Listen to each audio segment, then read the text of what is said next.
ব্যাগের সঙ্গে আউটফিট যখন পুরোপুরি ম্যাচ হয়ে যায় তখন এভাবেই কাজবাজ করতে হয়, ব্যাগটাকে কাঁধে নিয়েই। আমি হয়ে গেছি রেডি, আর ইনি হচ্ছে এখনও রেডি, এনার এখনও হয়নি, বাট আই অ্যাম রেডি। আমরা দুজন যদি কোথাও একসঙ্গে যাই সবার আগে রেডি হওয়া স্টার্ট করে আমার বোন, তারপর আমি রেডি হওয়া স্টার্ট করি, কিন্তু আলটিমেটলি সবার আগে আমি রেডি হয়ে যাই। হা হা হা। হ্যালো এভরিওয়ান, তো আমি আজকে যাচ্ছি আমার কলেজে, যেখানে কিনা আজকে সোশ্যাল আছে। তো আমরা অলমোস্ট রেডি হয়ে গেছি, please ignore the mess. So আমার কলেজ তো কমপ্লিট, তাও আমি যাচ্ছি কারণ মিস করতে চাইছি না। আগের বছর মিস হয়ে গেছিলো, বাট এই বছর মিস করতে চাইছি না। তো প্রচণ্ড মজা হবে, ঠান্ডাও লাগবে। আজকে আমি এই ড্রেসটা পরেছি, এই জ্যাকেটটা আমি অনেকবার পরেছি কারণ জ্যাকেটটা আমার প্রচণ্ড ফেভারেট। প্রচুর ড্রেস এখানে ট্রায়াল দিয়েছি, দেওয়ার পর ফাইনালি এটাই পছন্দ হলো।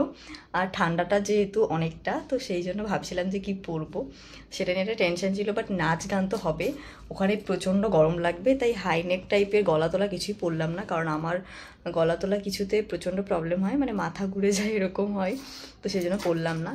তো আমার লুকটা কেমন লাগলো জানিও। অ্যান্ড এখন এটা পরে নিচ্ছি, এই মোজাটা আমার ভীষণই ফেভারেট, আর এই জুতোটা পরবো।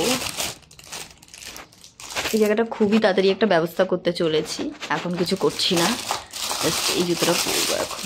এটা আমার নতুন জুতো, এই রেড বডিটা এখানে পড়ে আছে, জানি না কেন পড়ে আছে। এই নতুন জুতোটা পরে বোনের সামনে তো খুব কেত মারছিলাম, তারপরে রাস্তায় বেরোতে না বেরোতেই আমার পায়ে ব্যথা শুরু হয়ে যায়, তাই বাড়িতে এসে আবার চেঞ্জ করে অন্য একটা বুট পরে যাই। অ্যান্ড ইয়েস, আমরা ফাইনালি চলে এসেছি আমাদের কলেজে। আর গান তো পুরো বাইরে থেকে শোনা যাচ্ছে, তাই জন্য স্টার্ট করে দিয়েছি আমি আমার পাগলামো। দেখো কি করছি, মানে আরো অনেক কিছু করেছি, যদিও অতটা ভিডিওতে দেখানো পসিবল হয়নি। যাই হোক, তো চলো আজকে তোমাদের সঙ্গে আমাদের কলেজের পুরো প্রোগ্রামটা শেয়ার করার চেষ্টা করবো। তোমরা কিন্তু জানিয়ে তোমাদের কেমন লাগলো। এখানেই হচ্ছিল কলেজের প্রোগ্রামটাই, দেখো জাস্ট।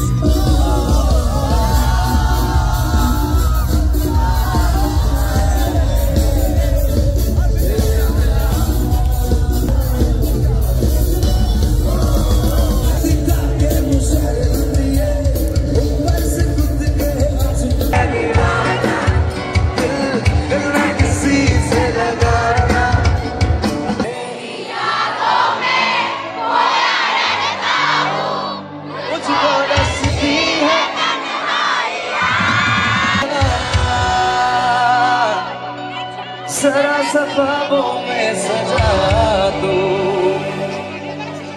जरा सा यादों में बसा, मैं चाहूं तुझको खुदा तुझमें मेरी जगह बना।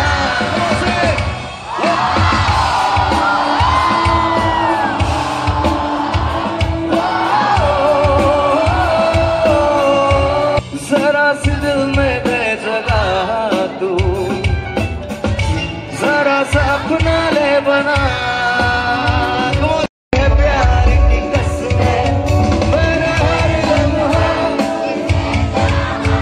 जिसे पूछा उसी ने यारों मेरा दिल तोड़ा तोड़ा, तन्हा तन्हा के नशा मिटा दूंगा मैं, जुदाई में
প্রোগ্রাম এখনো শেষ হয়নি, কিন্তু চিৎকার করে গান করতে করতে আর ডান্স করতে করতে আমাদের তো গলার অবস্থা খুবই খারাপ। তাই চলে এসেছি গরম গরম চা খেয়ে গলাটা একটু ঠিক করার জন্য। আমি যখন কলেজে পড়তাম তখন কিন্তু কাকির দোকানে মাঝে মধ্যেই চা আর ঘুগনি খেতাম, আর এই কাকির দোকানের ঘুগনি আমার ভীষণই ভালো লাগে, একদম ঘরোয়াভাবে খুব ভালো বানায়।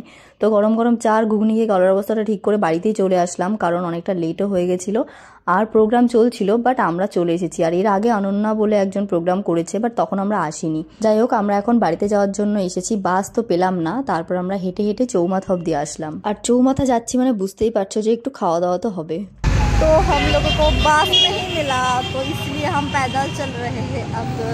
প্লিজ ইগনোর মাই হিন্দি, আমি এইভাবে আড্ডা মেরেই বললাম। আমার জুতো পরে এসেছিল আর এখন সেই জুতো নোংরা করেছিস। আমার জুতো ঠিক আছে। আসলে দুই বোন থাকলে যা হয় আর কি, তোমরা যারা দুই বোন আছো তাদের মধ্যেও এটা হয় হয়তো। আসলে আমার বোন সবসময় আমার ড্রেস পরে আমার জুতো পরেই ঘুরে বেড়ায়, এমনকি সেই দিনের সেট আপটা পুরো আমারই ছিল। তো যাই হোক, এগুলো জাস্ট আমরা মজা ঠাট্টা করি, আমিও ওটা মাঝে মধ্যে পড়ি। তারপর আমরা চলে এসেছি মধ্যমগ্রামের ফেমাস দই ফুচকা খেতে, যেটা আমি মাঝে মধ্যেই খেয়ে থাকি। কিন্তু আমরা শুধুমাত্র দই ফুচকাতেই আটকে থাকিনি, আমরা চলে এসেছি আবার ফ্রাইড মোমো খেতে। ব্র্যান্ড প্রমোশন হবে না। এখানে আমাদের পার্সেল নিয়েছি, দুটো জিনিস কিনেছি, দই ফুচকা আর মোমো। তার সময় এই কাকার দোকান থেকে মোমো খাই, কোসলা ইলেকট্রনিকের একদম সামনে।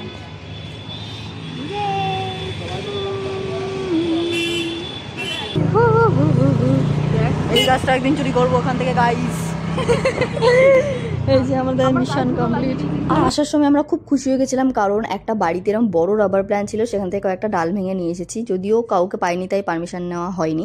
তো যাই হোক, আমরা সারা রাস্তা দাঁত কালাতে কালাতে এসেছি, কারণ আমরা খুব খুশি ছিলাম। আর আমরা যারা এরকম প্ল্যান্ট লাভার তারা তো গাছ চুরিকে চুরিই বলি না, জোকসে পার্ট। বাই দ্য ওয়ে, আমার মতো তোমরা কে কে আছো বলো তো, রাস্তায় কোনো ভালো গাছ দেখলে পরের দিন সেটা নিজের বাড়িতে চলে আসে? আমি তো মাঝে মধ্যে করে থাকি, তোমরা যদি করো সেটাও কিন্তু অবশ্যই কমেন্টে জানিও। আজকের মতো এতটুকুই, সকলে খুব ভালো থেকো, ওকে বাই।